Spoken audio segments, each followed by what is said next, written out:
اور یہ تفسیر اصحاب رسول سے رضی اللہ عنہ، اللہ ان سے راضی ہوں،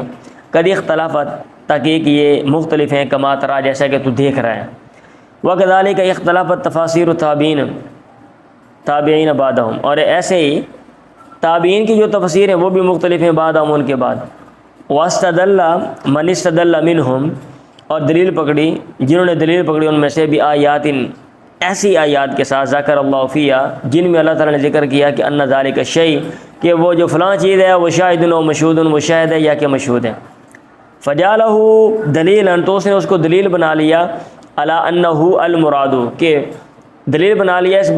اس بات پر کہ وہی مراد ہے بالشاہد والمشہود، شاہد اور مشہود سے، فی ہذہ الآیۃ المطلقۃ، اس مطلق آیت میں۔ اللہ تعالیٰ کسی اور آیت میں کہتا فلاں چیز شاہد ہے یا فلاں مشہود ہے، اور بندہ اٹھا کے کہہ دیتا شاہد مشہود سے وہ مراد ہے، ولیس ذلک بدلیل، اور یہ دلیل نہیں ہے